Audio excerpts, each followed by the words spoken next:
But before you, uh, dear George, before you put up the BOPA, put up the agenda so that Linda and Cece will know, since you and I prepared the agenda together and just.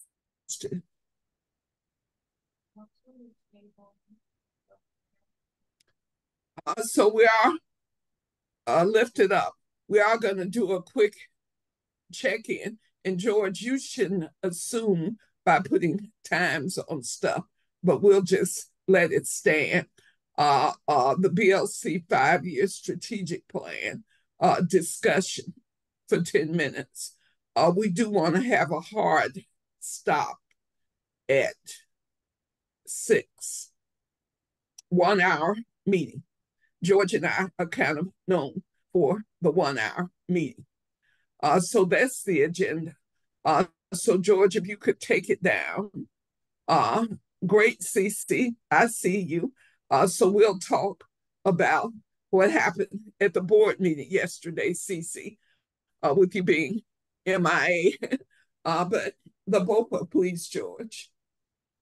And George, if you would be kind enough to read it while I eliminate my phone as another thing I'm on. Okay. This is the Wilf U.S. Black Liberation Caucus basis of political agreement, which we agreed on as the Black Liberation Caucus in May of 2021. We make decisions by consensus. The process here, making sure we're addressing concerns, questions, any objections. The steering committee, ideally made up of 2 representatives of African descent from each branch, meets monthly. That is this meeting. And here are our agreed upon areas of work. Reparations, free all political prisoners, criminal justice reform, end mass incarceration, ending voter suppression, free Palestine solidarity, anti-racist transformation of Wilf US, solidarity with other oppressed peoples of color, universal health care for all, Medicare for all, immigration justice, AFRICOM out of Africa, and housing justice. And I think we should take any questions about this. But George, if you could lift up the areas of work, because I think it's important to point out that we were founded in May of 2021. So we're coming up on our 3rd year anniversary in terms of starting. But the 3-year strategic plan, which we will look at next, started in January of 2022.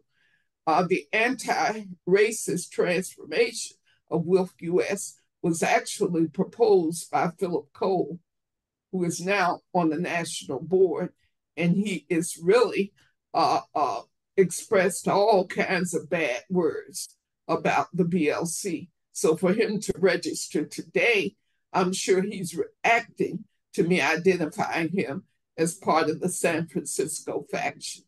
So are there any questions, Cece and Linda? No real questions. Linda,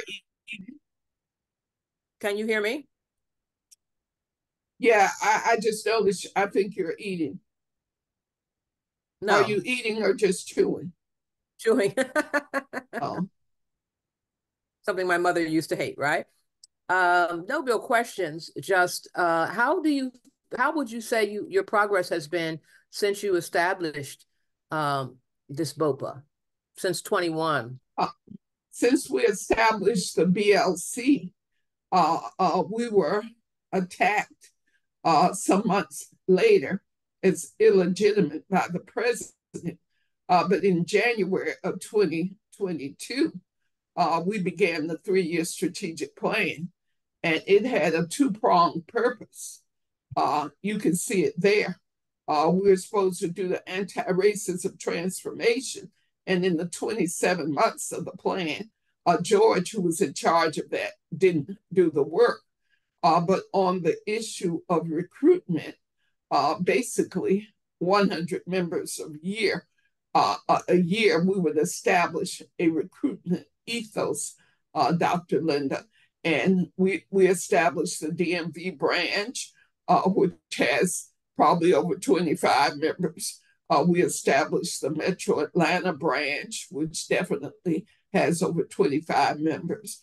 We established a Piedmont branch, which George was in charge of in North Carolina, and it died. I don't know, George could explain what happened. But then we established the Southern Piedmont branch, which is a combination of South Carolina and North Carolina members in the Charlotte area. In Metro Atlanta, I mentioned with CC has been kind of dragging her feet about getting it going. But the Fannie Lou Hamer branch in Columbus has been a driving force around recruitment nationwide. And we actually hope to continue working with you, Linda, on the restart of the New York branch, because I think we could get that done easily. And hopefully you'll be able to meet this week about that with a few people I know in New York who might join Zoom. And we'll talk about that under announcements.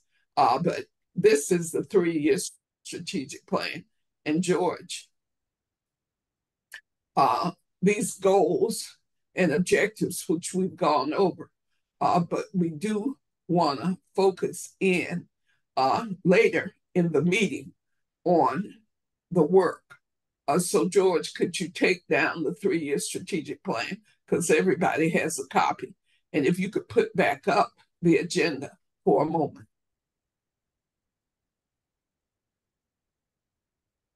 Who's writing in the chat? You know, this is a very small meeting, so people don't have to write in the chat or raise their hands. It's CC. Oh, she's on another Zoom call, but she's listening. I see CC is saying she's on call. Well, CC, I hope you can hear it because it will be recorded and we will play it back. So now we're going to do a debrief of the National Board meeting, which was held yesterday. CC, George, and I were in that meeting.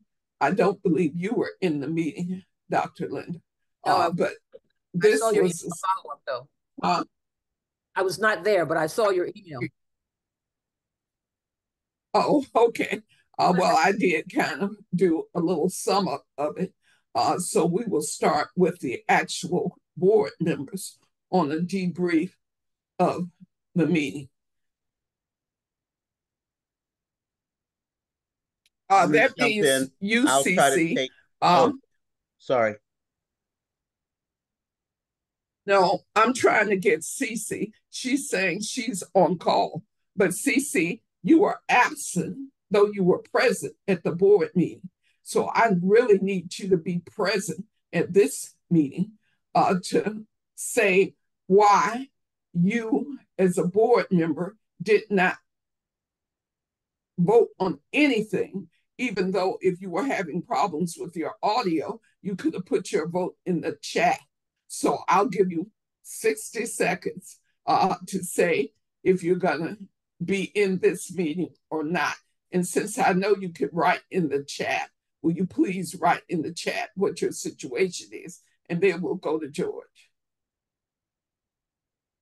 Did she write anything?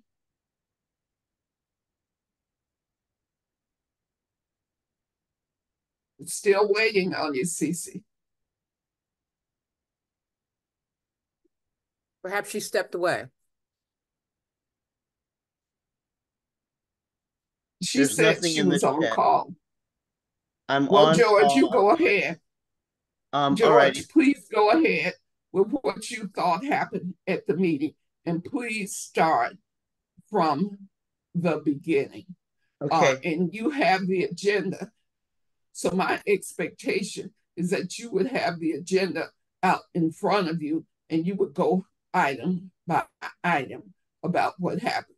Because it was a meeting strictly about the finance. Yes.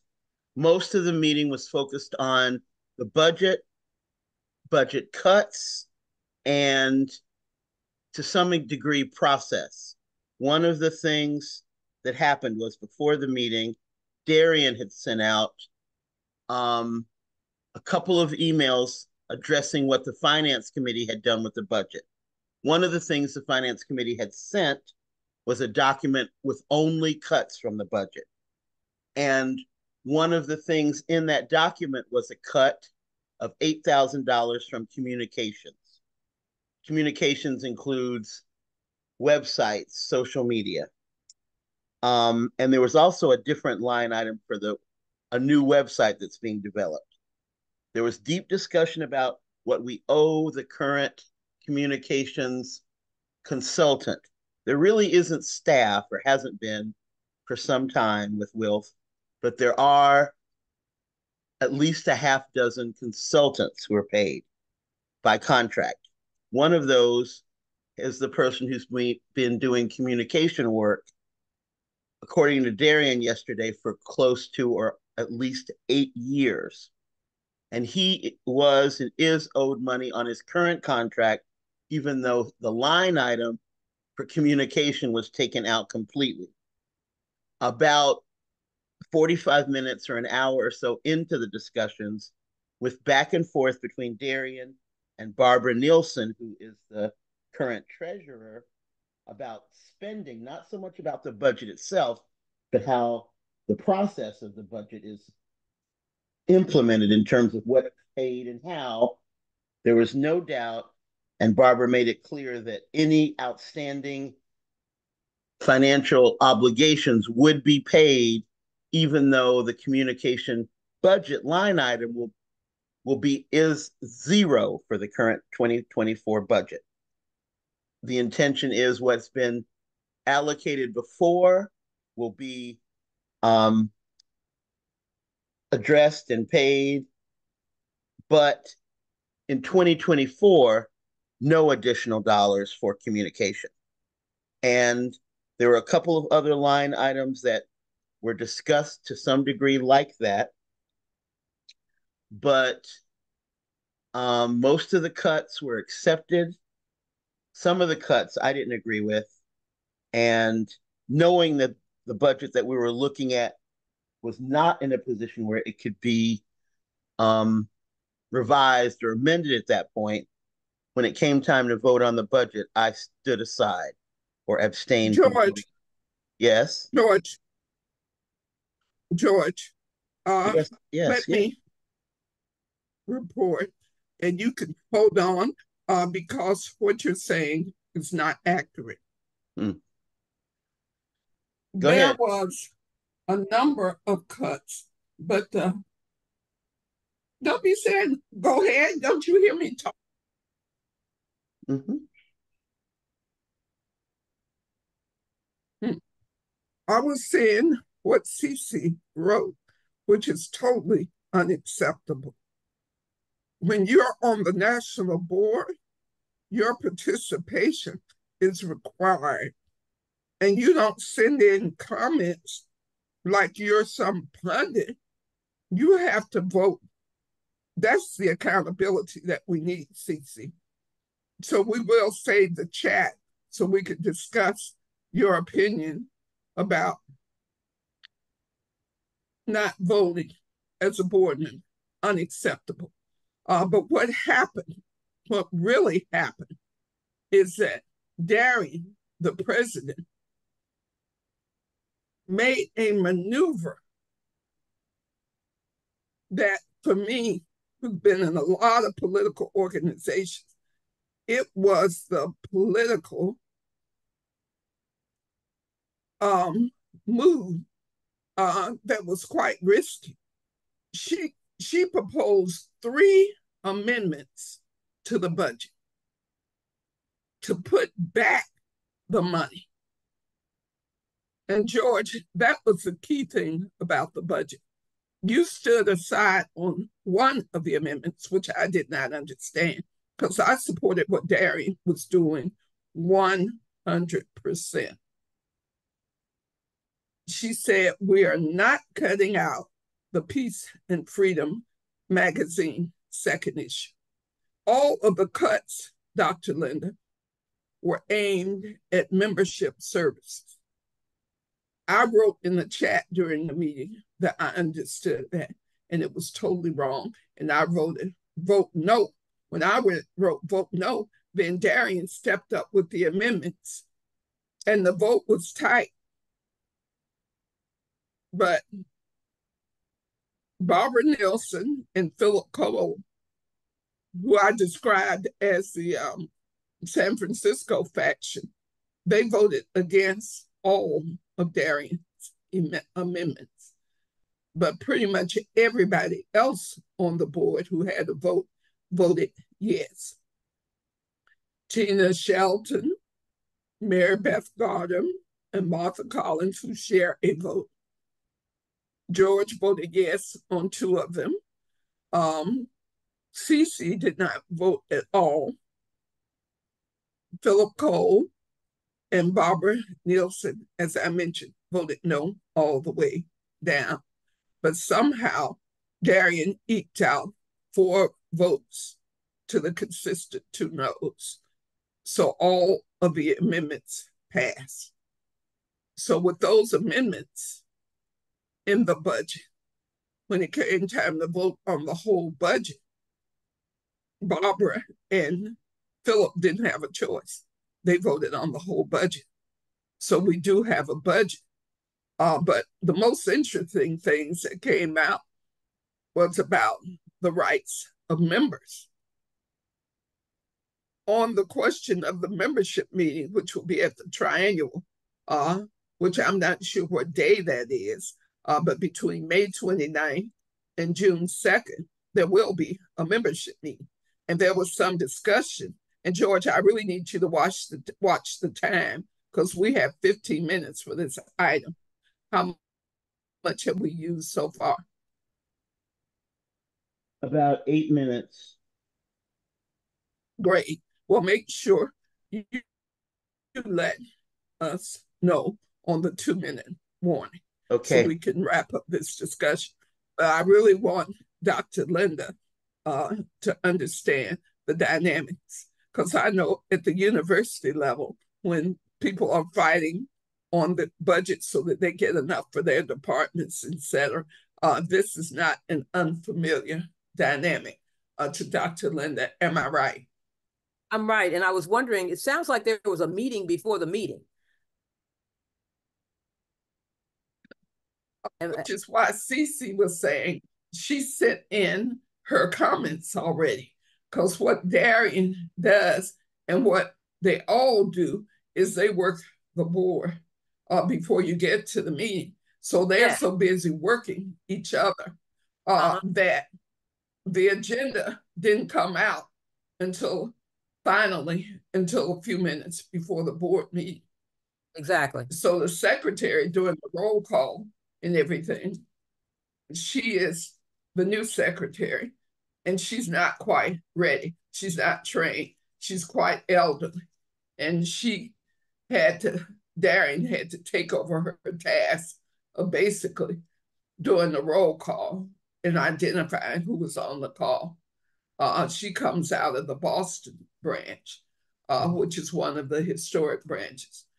So it is a meeting, the national board meetings. In order to understand how bad it is, you really do have to participate.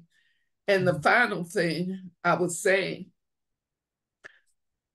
the board meetings are open to all members, but on the question of who's on the board, I count 9 people. It's more active board meetings than there have been in years. And there's still basically 6 positions open. So we could have 2 co-presidents, I should say, coming up, but not so much open. So there are 2 co-presidents that will come up because the term is ending for this president. There's an open seat for program committee chair. There's supposed to be 2, and there's only 1, which is George Friday. the at-large position that Philip Cole holds is coming up. Mm-hmm. So you got two co-presidents. The person, the nominations committee, you got the membership development nominations committee. And George, help me out if I'm missing anything, because when Diane Blay and I were talking about this, we counted 6 nominations, membership development committee, co-presidents, possibly 2. That's up to 4. A program committee chair, and what? At large. What? At large. And the at large. Okay. So there, all of these open seats will be coming up in the election, which starts in October. Okay.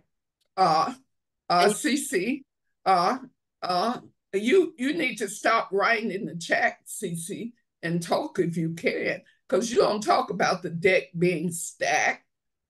There was no deck being stacked. This is not the NAACP. I know that's your experience. And so people just pull back and don't vote and don't participate because they think the deck is stacked. Well, Wilf is not like that. There are only 9 votes on the board.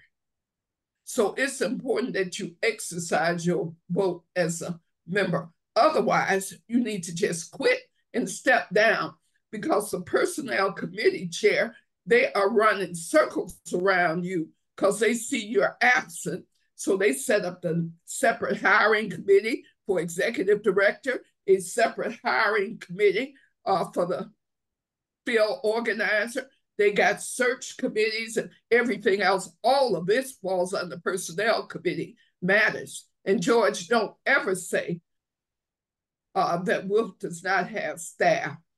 Wilf has staff, but Wilf has chosen to have staff as contractors and consultants, but they're mostly contractors. So all of these people have a contract, and Wilf is violating their contracts by not paying them.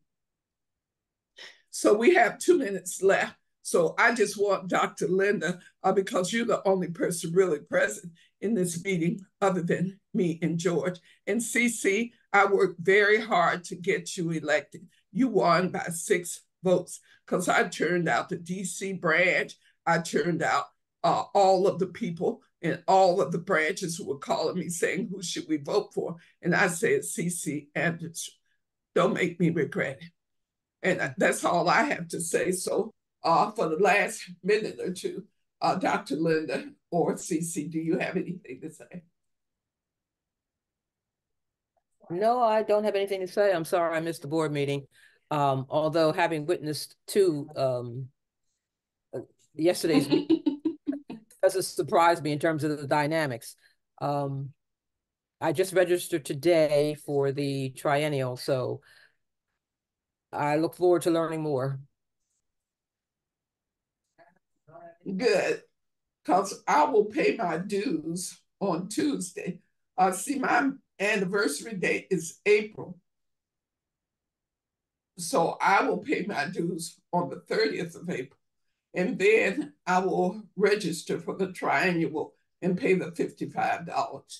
That's another subject that came up during the meeting. But the meetings are deliberately not recorded, I believe. Isn't that true, George?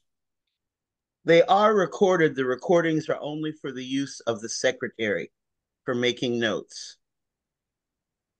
But they are recorded. That's something we need to talk about at the membership meeting. Because if there's a recording of people's voices, they should all have access.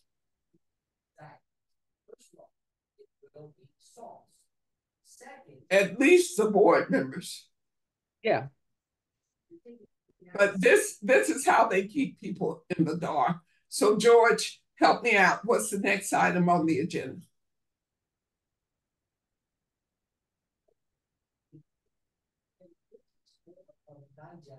It is the George?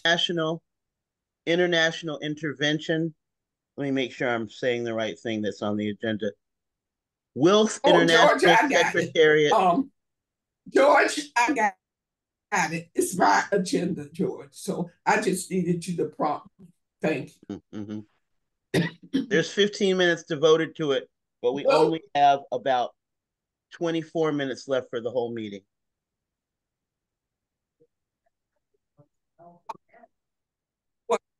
I'll take uh, 5 minutes to describe what the situation is, and then we'll open for questions. So, George, time me. Give me the 2 minute warning Okay. starting now. Uh, the Women's International League for Peace and Freedom International Secretariat is the most well oiled, heeled bureaucracy I've ever encountered. And I worked for the union bureaucracy for 12 years. But Will International Secretariat, they intervene in sections around the world who allow it. And they have been responding to the BLC's claim of institutional racism by reaching out to me and George in particular.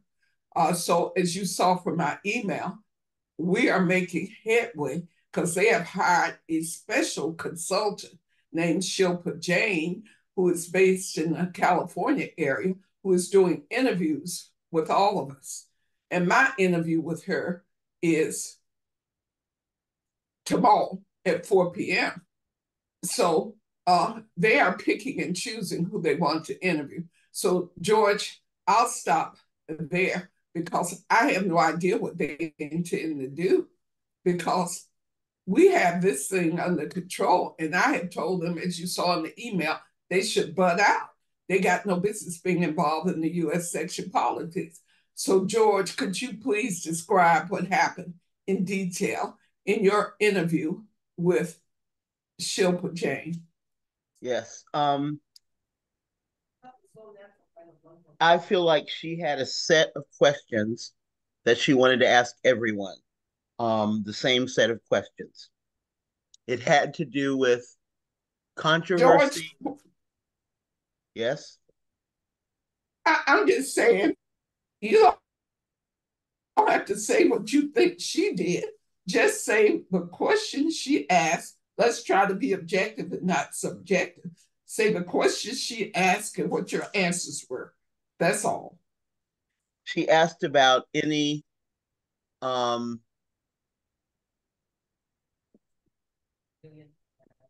ill feelings that had been, were there any ill feelings in the organization caused by disruptions during meetings, disrespectful talk, or someone acting out of, the code of conduct kind of thing.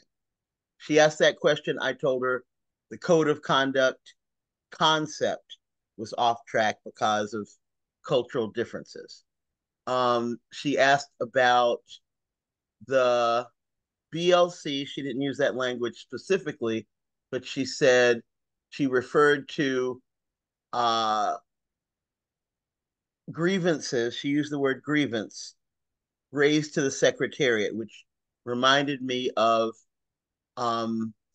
Teresa and I talking to the secretariat in 2021 or 22 about the concept of Darian taking issue with the way Teresa framed things in meetings and removing her from the branches list.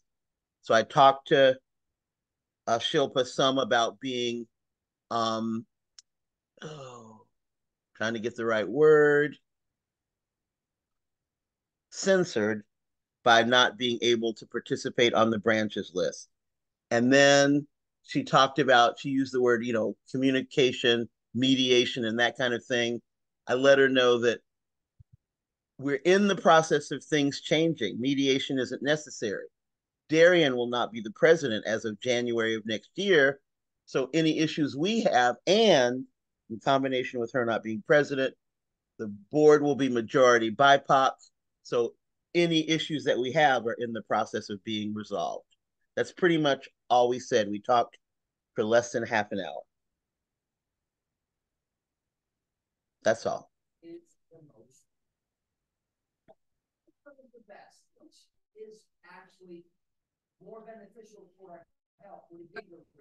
And I think we've taken George left out. Oh, sorry. Left out, and it's just kind of a wrong description when she says talking to the International Secretariat. We were talking to specific people. There is a general secretary over the secretariat, and she has been claiming in the last year or so that she was stepping down. It's interesting how that hasn't happened yet. And I will be asking about that when I talk to the woman tomorrow. But there are membership folks, and the membership person is the one who's been interacting the most. But there's also regional folks.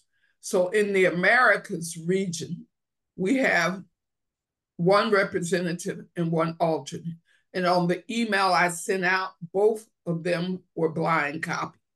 So I blind copied about 20 people who are engaged in this process of trying to fix the US section. And it's not based on Teresa.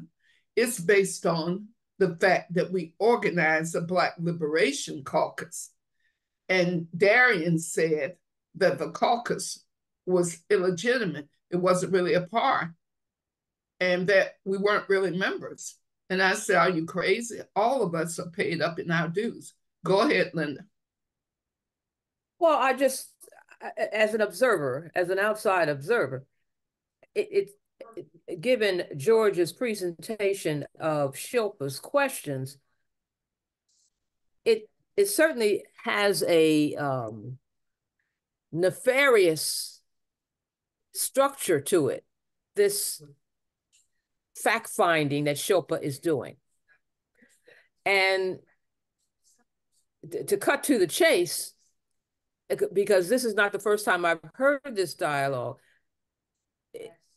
it sounds as if, and maybe this is an obvious statement, that any discussion, any overtures towards dismantling white supremacy causes discomfort, and they want to get rid of that dynamic. And so this, for instance, Shilpa meeting with different people, I'm sure she'll get an earful from you tomorrow.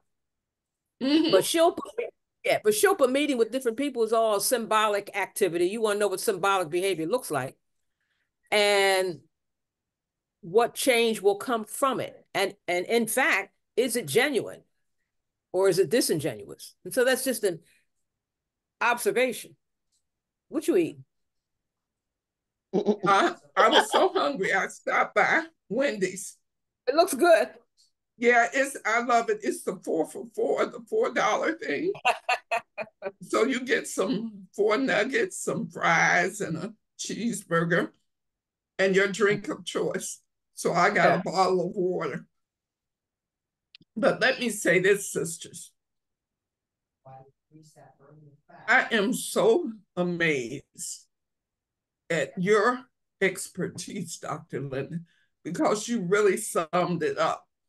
See, at the Triennial Congress in 2022 for the International, those political women in Europe, particularly German and others, they told the International Secretary, don't be calling us volunteers. We're members and we have rights as members.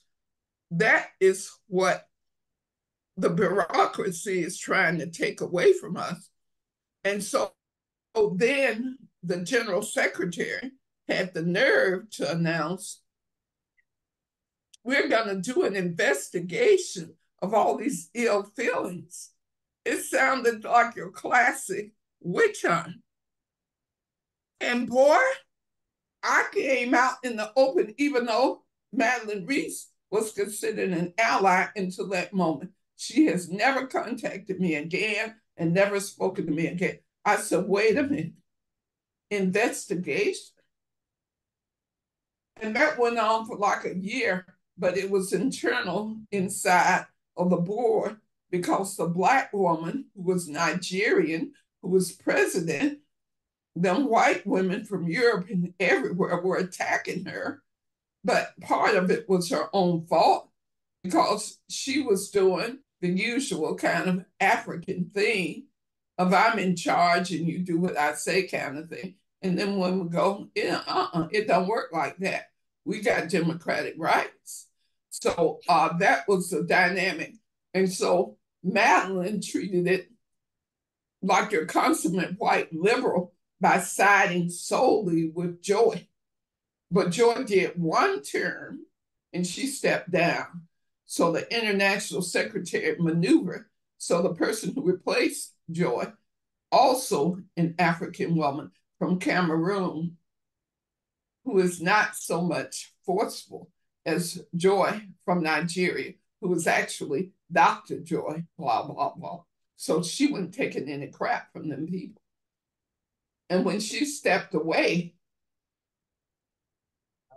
that caused the international secretary to go on their investigation tip. So this is just another part of the continuing investigations coming out of the Triannual Congress from Wilf International in 2022. And that's what I will say to Chilpa Jane, because I know she'll go back and tell them everything I said. And that's what I'm hoping for. George, don't be raising your hand, just jump in. Okay, I didn't want to interrupt. But I do want to flag that we have 13 minutes left until the hour, and we haven't talked about the EDAC art training and the 5-year plan.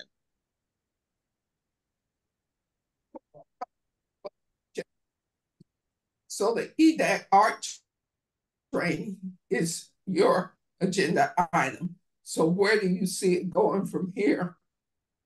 And what exactly is your team? Because like I told you on the phone, you can't let these white people go off on their own without having a Black person conducting the training. Absolutely. Well, as Sharisa and reminded George, earlier, the anti-racism transformation is woefully behind in terms of getting the results that we want. My hope and prayer is that you, Dr. Linda, Sheila Harper, Kim Poole, myself, and Teresa, it's 5 people, are the thinking and driving agents of this work, beginning with making it clear what our ideological, political, principle root is of the work and our outcomes that we want in branches. I'm going to put on the screen really quick the chart again, because the branches highlighted in yellow are branches that may have shown some interest in the anti-racism transformation, but haven't yet committed. The ones in light blue have said, yes, we will participate. Although I don't know if Metro Atlanta hasn't. But Philadelphia has given us their team. I think I sent y'all an email about that team. And when I say team, Dr. Linda, I'm talking about what those of us who worked together to do the Dismantling Racism workbook back in the day with Tima Oken and Ken, I'm not remembering his name, I apologize. But the change team is not less than 3 people, at least 2 of them white, and they are the folks who move the training within the organization or the community or the church or whatever body is experiencing doing ongoing dismantling racism work. And it is ongoing. There's not an end. It's, as long as you exist, you do this work every 2 weeks, every month, every 2 months, some consistent schedule. And the team is responsible for coming up with the content. Can you share the document? Say it again. Can you share the Can you share that document on the chat? Which one? One you just shared? Dismantling Racism workbook? Yeah. I'll have to email it to you. It's pretty big. It's also online. But Oh, I okay, will. okay. George, I think she means the chart. So Yes, you I could can share also the share the chart. chart. No, Chart with George, don't interrupt me while I'm talking, because the chart that you have with the light blue and the yellow, that's the one I mean. Metro Okay. Atlanta should not be on there. Okay. Light blue. All right. Because I it's will led remove by that. people of color and it has a whole bunch of people of color. So it is not a target branch. You're Okay. going after the white branches, which are mostly on the West Coast. We do need to have a meeting of the so-called team, George, because this you doing this stuff single-handedly for this long is just a problem.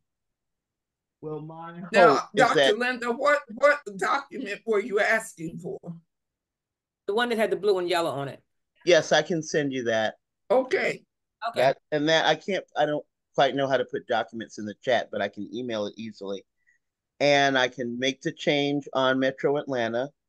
And my hope is that by the end of the second week of May, we have a Zoom that includes those of us who I hope can work on that team to discuss. I thought I was already hoping. I penciled in a date for that, didn't I? You may have. Tell me what the date. May 9th or 10th. Yeah, May that's a 9th third. or 10th, George. We need to do this as soon as possible. That's And right. I Those are am also available those 2 dates. okay. So, George, since you know we don't have much time, let's just stop now with your plans, because you need to set a date and put the team together. Because 3 of us in this meeting is not a quorum. We agreed that a quorum is 5 branches represented. I had May 9th on my calendar. Okay, May 9th, I will try to see if other people can do that too. And I will also be in touch Good. Well, with stop, George, stop. you. Because we don't have much time left. How many minutes do we have? 7. 7. Good. The proposal for a 5-year strategic plan, 2025 to 2029. Wilf does elections every year. In order to run, you must be a member for at least 2 years or 24 months. You know what I mean? So there is a kind of, if you lapse for a month or two, not a big deal. But when the election comes around, you should have been a member for 24 months consecutive. Not me. So like, huh? Not me. Yeah. I just joined. You're not there yet. Uh-huh. Yeah, you're not there yet. That's why I say a 5-year strategic plan. So 25. from 2024 to 20, when did you join, in 23 or 24? January 24. What year? 24. You joined in 24. Uh-huh. So in 2026, you'll be eligible to run in that fall election. Right. And there will always be seats open because everything is on a staggered schedule. Mm-hmm. So somebody's term is always up. Every year, somebody's term is up. Okay. And the problem with Wilf is that there have been so many open seats. And now we've started to fill the seats through the BLC strategy. Mm-hmm. So that will continue over these 5 years, is what I'm proposing. Right, right. So we'll be bringing in reliable allies from EDAC to run, as well as BLC members to run. Because what we're doing in this anti-racism transformation, we want to make sure that we have reliable white allies on the board. It can't be majority Black or only Black. No. We may get to the point where we're 50-50 on the question of Europeans and people of color. I was talking to Adrian about running because he's eligible now. He's a Chicano out of Atlanta because Cece is not long for this world. She's not present. She logged off. I know. Mm-hmm. And I'm the one who's been backing her. And when she was co-chair with me of Advancing Human Rights, she was like, I'm here to support Teresa. I'm like, wait a minute. We are equal co-chairs. And when it was clear she wasn't going to do anything, I called her up and had to come to Jesus meeting with her. I said, you're not going to do anything, and I'm going to be the only chair. Let's make it official. So now I am officially the only chair. See what I tried to explain to George and other people who don't understand? I'm not new to this kind of party. And I will do what needs to be done to protect the bottom-up democratic rights of members. So since we don't have a quorum, we will discuss this again next month. So George, what is the proposal for the May meeting? What date would we be meeting? George, are you there? Yes, just hard to. The May BLC meeting. 26, May 26th. May 26th, 4 p.m. or 5 p.m. Well, that won't do. George, that is the Memorial Day weekend. Oh. So let's look at the Sunday before that. Okay. Which is, I believe, May 19th. I think so too, but I want to make sure. Do not speak until you. And it's important. What can you count? 7 from 26 is. But yes. At any rate, it's the 19th. And the significance of that is that it's Malcolm X's birthday. May 29th. And the next. Okay. I have 12 o'clock on that day, but I should be back. No, this is like 5 p.m. in the evening. Yeah, I should be back by then. Yeah, so we will start the meeting. I love the 5 p.m. time, George. So I know you put 4 p.m. down because you know you made a mistake. We normally meet at 4. Okay.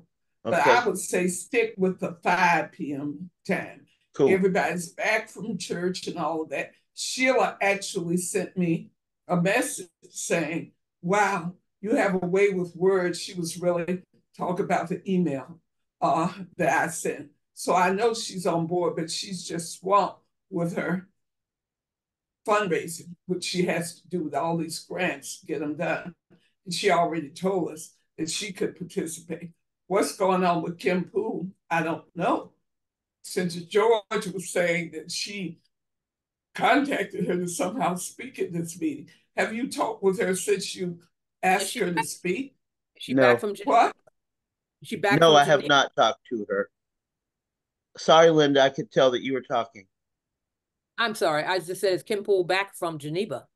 Yes, ma'am. Oh, yeah, she got back from Geneva, but she was supposed to go to Cameroon. So she took money from one of the EDAC folks to go to Cameroon. Wow. But she never raised the $6,000, so she didn't go. And I'm going to call her up to make sure she turned that money back in.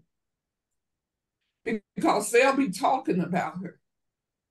You know, right now, she's in with Will International, and they're using her. So she just joined. I recruited her on February 16th. That's how new she is. So I got to have a come to Jesus meeting with her because she got copied on the email that I wrote that the international should butt out. But they are going to keep drawing her in to their little web because she's looking to get resources from them because she goes to Geneva a lot. Okay. So it's she 6 o'clock. Also wonderful. So we have our meeting set as May 19th. Is there any other business George, because we don't have a quorum, so we're just ending the meeting. Yes, I'm good. I'm good. I have a hard Great. stop. So, George, on the recording, send it out to only the people who registered. No, Okay. excepting Philip Cole, do not send it to him because he's Okay. attacked the BLC. Only send it out to the steering committee members. Only. Yes, ma'am. Thank you. Which is the three of us, Sheila and Ken. Okay, Thank you got so you. much. Thank you. Bye. Okay. Bye-bye. All right. Bye.